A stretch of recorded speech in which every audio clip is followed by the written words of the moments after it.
Hello there again. It's me. I'm back. I just was doing a little bit of thinking and driving, as I'm wont to do this past week. And I was thinking a bit about the history of Ontario, about kind of what I was saying this morning about like not knowing too much about Northern Ontario, but I do know things about leading to the creation of the province of Ontario. So I thought I'd talk a little bit about that. As I mentioned, it has to do with the Revolutionary War between the United States and Great Britain and Canada. So in the aftermath of that war, a number of loyalists came up from the 13 colonies, or the newly formed United States, and they ended up settling in Canada, and they formed the province of Upper Canada. At this point, Quebec was actually known as Lower Canada because it was lower in elevation to the sea than Upper Canada was, which was kind of upriver. It looks a little confusing because if you're looking at it on a Cartesian map, Upper Canada is actually lower geographically than Lower Canada. That was the creation of Upper Canada, and its capital was placed in York, which would later be renamed to Toronto in 1834. That's where the capital was of the new province, and these are a lot of loyalists. I'm not going to talk too much about the War of 1812, except for the fact that there were Upper Canadians and Quebecois played a significant role in that, and it kind of helped form a bit of the beginnings of a national identity of the fact that we are not Americans, and which is something that is quite relevant to today's politics. But you know, it was still around in 1812. It was still around 200 years ago. We still felt that we were not Americans. We were British, we were Canadians, we were Quebecois, we were Indigenous, Métis, insert nationality here. But yeah, that's kind of also the basis of our foundational Canadian identity. I'm not talking about that. I'm talking about Ontario. So 1836 comes around, a couple of years after York became Toronto, and there's at this point, Canadians are a little bit frustrated with the British. We kind of still have the same problems at hand. It feels like that.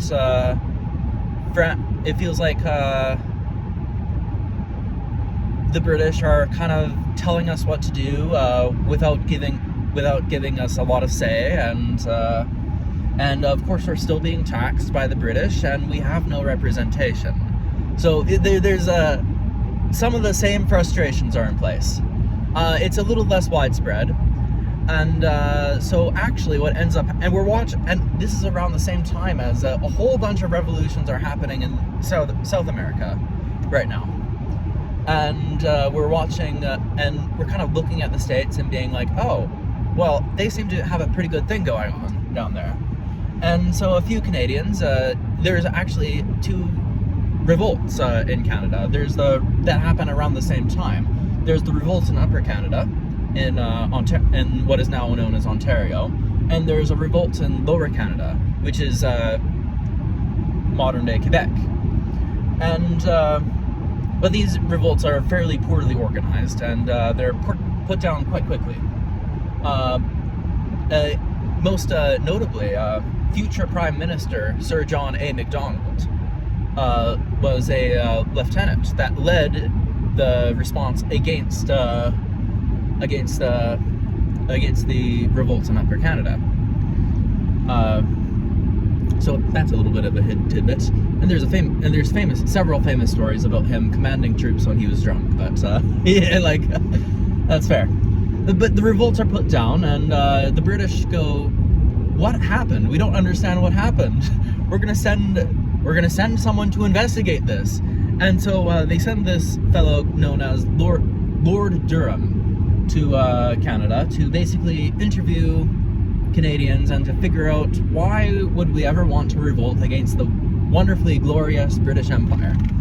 And so he comes in 1840, he publishes the Durham Report, which kind of lists a number of things like Canadians are frustrated that with the drying up of the fur trade, we're frustrated with the tariffs and the fact that we're not able to do free trade within even other colonies. We can't even trade with other British colonies without going through Britain.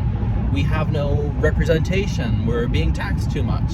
So he publishes this report, and there's also tensions between colonies, most notably between Lower Canada and Upper Canada. There's a lot of tension there because both colonies want to settle land that the other has. And so the solution for this is, one of the solutions for this is that he proposes that Upper Canada and Lower Canada be united into the colony of Canada. And so he does. And so this happens in 1840. And to make things fair, because the British he thought, you know what, it would be fair. What would be fair would be that they actually do have a degree of self-representation. And 40 members of the French population will be chosen, and 40 members of the English population will be chosen to represent each side's interests in Canada's parliament. Ironically, the only province colony that didn't revolt in 1836 was Nova Scotia, or I'm trying to remember. I believe it was Nova Scotia. They were the first ones to receive self-representation, even though every other Canadian colony had revolted first to get it. And so the Durham Report is published and the changes are implemented, and every colony eventually receives its own self-determination. Obviously, they're still colonies. Like they don't have any foreign policy. They don't have. They're still sending things, but they can trade with each other now. And so New Brunswick can trade with Canada, and Canada can trade with Newfoundland, and Newfoundland can trade with Nova Scotia, and they can colonize a little bit more now and grow their own economies, and this works for a while. But the problem, and we're going to focus on Canada, like the colony of Canada, not the country. Basically, we have our 40 members of French Catholics representing the French Catholics, and we have our 40 members of English Protestants who are representing Anglicans and Presbyterians and so on and Methodists. And this works for a bit, but what ends up happening is that there's 40 votes for one thing. 40, like the French will vote as a bloc to stop the English, because the French are upset about something that the English did, and so they just band together, all 40 of them, block it. Means that you can't pass. And so the French do that, and the English decide, you know what, we're going to do the exact same thing the next time the French propose a bill. And it ends up in legislative deadlock, and there's no decide. And at this point, the Governor General, there is a Governor General in Canada, but the Governor General at this point doesn't have any legislative authority, because that's Parliament's job, and this isn't Parliament. This is think of it as a state legislator. For you Americans out there, imagine if the states had, imagine the state of Michigan had 40 Republicans and 40 Democrats and no governor. There was no governor or vice governor to basically be a tiebreaker vote. But there was a president. There was a governor, but he didn't have any legislative power on behalf. He was representing the president. Think of it as that way, just to put it in perspective for Americans. So this obviously doesn't work. And by the 1860s, the American Civil War is happening, and as I mentioned previously, Canadian history is invariably tied up with American history, so we learn lots about it. We did away with slavery in the British Empire in 1832. So, slavery is still a big conversation down in the States at that time. And actually, Canada is supportive of it's weird because you wouldn't think that Canada would be supportive of slavery, but we're actually quite supportive of the idea of a Confederate States. We didn't like the practice of slavery at that point, but we saw the Union as a threat, especially a threat that was had the potential to march north and attack us again. This had happened a couple times, and one of the big reasons that Canadians tend to worry about America is that we worry that they just will march north and bother us, and we don't want that. So the idea of the Confederate States, in principle, if not in practice, was appealing to Canadians, which is weird because it's hard because it puts us on the side of slavery, which we didn't practice, and we didn't support, but we supported the idea of a weaker America, basically, for our own self-protection. Anyways, and there's a few notable incidents actually that almost draw Canada and Britain into the war on the Confederate side. Most notably, the Chesapeake incident, which was basically the boarding of the Chesapeake, where basically the Union boarded a Canadian vessel, a Canadian-British vessel, that was headed to Britain and had Confederate diplomats on board. And this kind of set off a huge diplomatic incident that almost drew Canada and Britain into the war.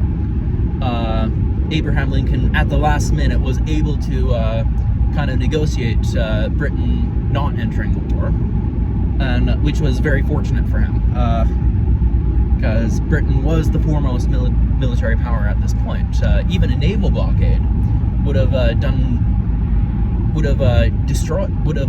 been massive against the Union. And also at this time, there was also a incident in Detroit, where basically Union soldiers attacked a Canadian ship in the Great Lakes, thinking it might be carrying Confederate gold.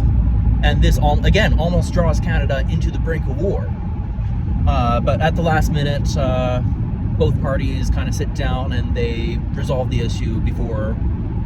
But this is twice in 2 years that, and of course, American Navy are boarding Canadian ships and inspecting them, and this is a huge tension. And the Civil War resolves in 1834 or 1864, 65-ish, and the Union wins, obviously, which means that there's the new United States of America, newly united, has lots of tensions with Canada. There's also an incident down on the West Coast in the 1850s. Where basically both sides want to settle Oregon, and at this point we had just decided straight line. We get to British Columbia, and the British are like, well, we want to protect our fur trading interests along the Columbia River, and so let's draw the border on the Columbia River. And the Americans go, we don't want to do that. We want to have a straight line. And the British are like, well, we want to protect our trading interests. And so there's a huge tension over that. Specifically, the Bay of Pigs. There's a Bay of Pigs incident, and it's not the one in Cuba. But basically, both sides in British Columbia decide basically to set up a joint governorship over Cascadia, the colony of Cascadia. And which would be Oregon, Idaho, Washington, D.C., and British Columbia.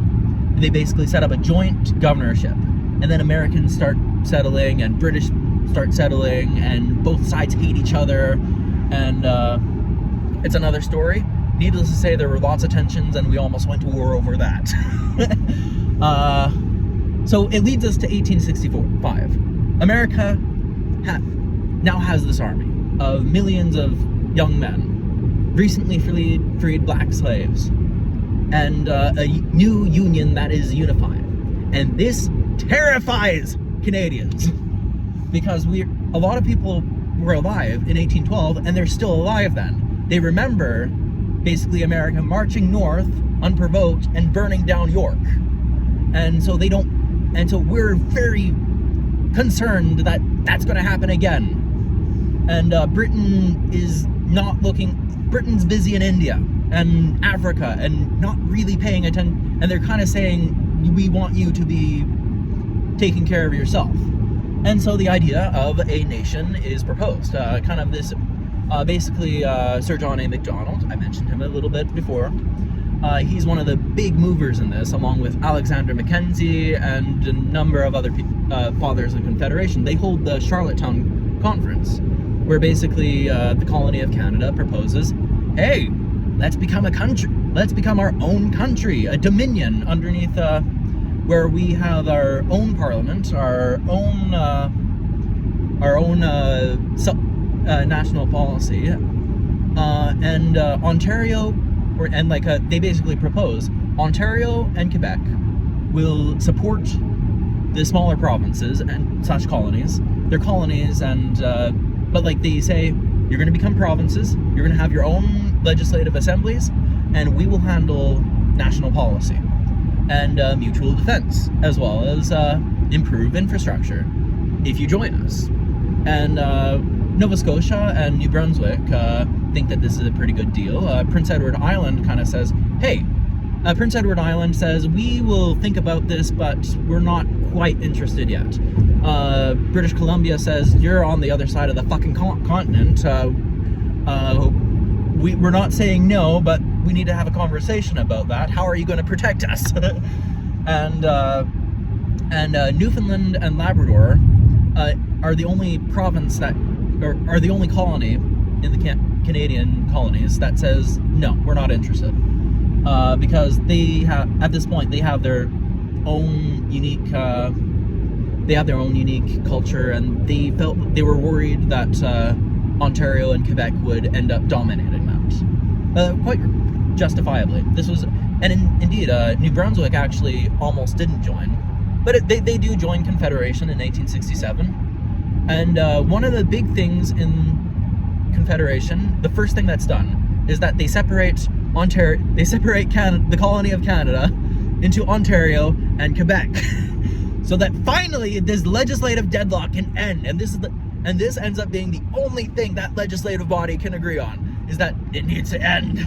So basically, we have this unique situation where basically everyone votes to end the legislative body and separate into two separate provinces, and that's how Ontario and Quebec kind of came to be, for lack of better words.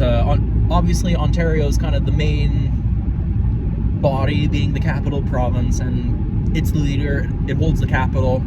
There's some discussion about where to put the capital, and it was eventually decided, oh, it's going to be right along the river. It's going to be on Ontario's side, but it's right along the river, so that Quebec has easy access to it.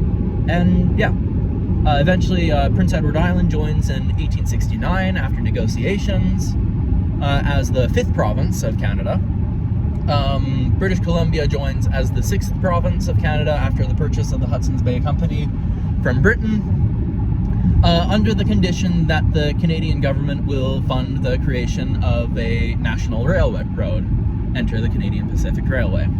And yeah, Manitoba joins in 1873 after the signing of Treaty 1 with the first Indigenous peoples and the Inuit.